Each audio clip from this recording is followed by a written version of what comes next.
بالله من الشيطان الرجيم بسم الله الرحمن الرحيم اللهم صل على محمد وعلى آله وصحبه. Our viewers around the globe, Assalamu alaikum wa rahmatullahi ta'ala wa barakatuh. Welcome to our program. Inshallah, we will continue with our series of question and answer session.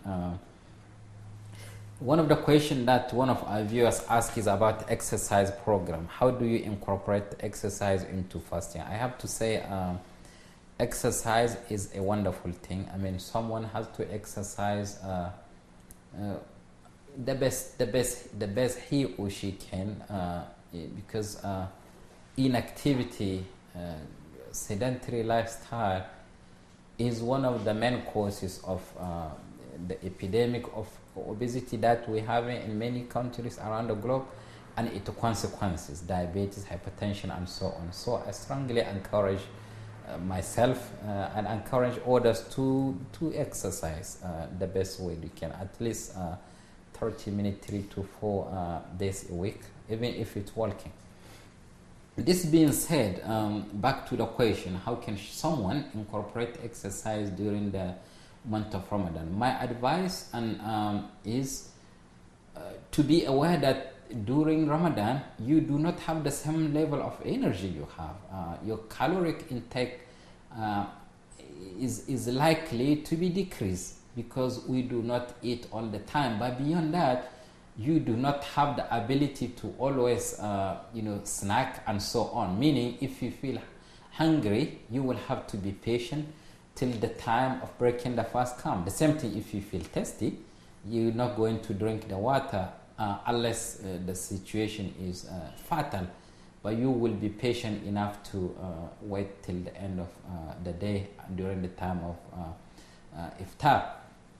So this is something that the person who asked the question need to be aware of. So this being said, my advice is to put that into a relative perspective. Meaning, if I am someone with high level of energy who used to run 30 minutes, or who used to run or walk 1 hour, now that it is Ramadan and I'm fasting, what I will do, instead of running 1 hour, I will start with 30 minutes and see how is my body adjusting and how is my body tolerating that. If it happens that my body cannot tolerate, I will cut it down to 20. If it happens that my body may not be able to take 20, I may bring it to 15. And if it happens that my body can take over 30, maybe I will take it to 35. Maybe I will take... So someone has to kind of identify what's best, help him to function optimally without putting the person in the stress of either excessive hunger and or excessive thirst. Allah subhanahu wa ta'ala alam. One of the question that I was asked was, what kind of question should someone ask his primary care providers? I mentioned in many of the conversation we had that you may need to ask your healthcare providers this and that and this and that. So someone asked, what do you want me to go and ask my healthcare providers? I think you will ask your health provider the question that is pertinent to you, a question that's pertinent to your condition. I don't think I have a series of questions that someone could go ahead and ask his primary care providers. But what I will say is the fact that as a primary care provider myself, many people come to me with questions. And the questions include some of the questions that I ask. They will ask me, for instance, I'm taking this and this medication. What do you advise me to do? I have been taking them and I cannot stop taking them because if I stop taking them, my situation, my condition could get worse. So what I will usually do will be, I will look at the overall situation and I will switch them to long-acting if that is available, and or I will try other frequencies, meaning if they have been taking the medication maybe they have to take it every afternoon.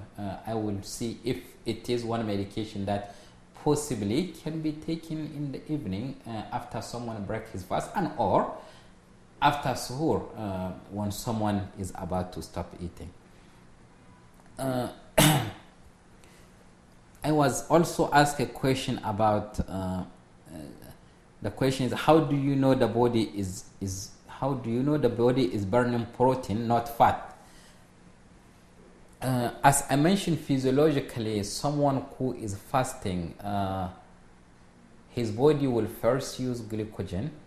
Will be first use the glucose, then the glycogen will be transformed into glycogen. The glycogen will be transformed into glucose, and at certain point of the fasting, the body will start using fat as source of energy to meet our cells' metabolic need. However, at another point, someone the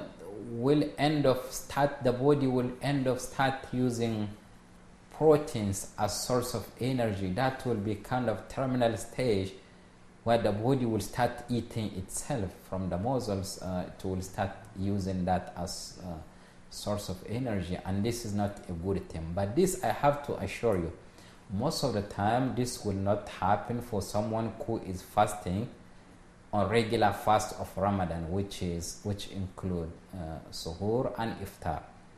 So this, however, can happen if someone will continue fasting. Say like it's time for you to break the fast and you decide to just keep fasting. So what will happen? Your body will reach a point where the metabolic need, the energy needs will have to come from protein. So then I come to answer this question: how can I know that? Well, one thing you will be very weak. The other thing is there is what we call ketones. It will be in your urine. If someone will test your urine, it's going to be different than a normal urine.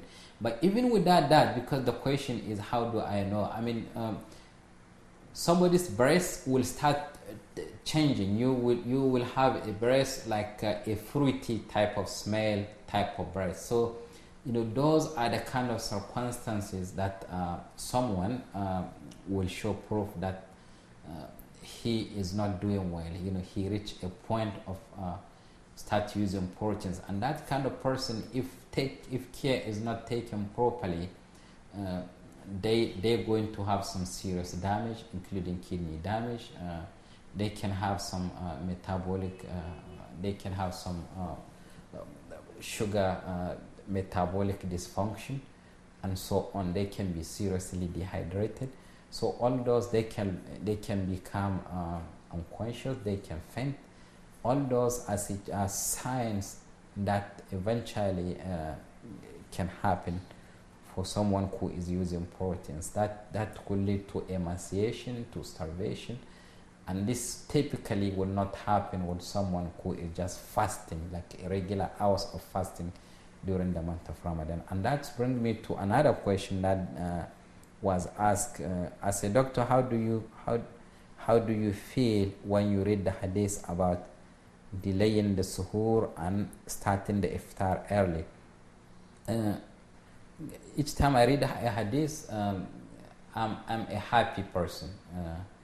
Being a doctor is something else, but before being a doctor or whichever profession, I am a Muslim first. So reading this hadith, if I will say it in a simple way, it makes me very happy. Now, I will practice this because it is a sunnah of the Prophet ﷺ, and I will recommend anybody to practice it because it is a sunnah. Medically speaking, this is another aspect. Medically speaking, this practice has tendency to minimize this option of the body using proteins as source of energy and leading to all the consequences that I mentioned in the previous question. Assalamu alaikum wa rahmatullahi ta'ala wa barakatuh.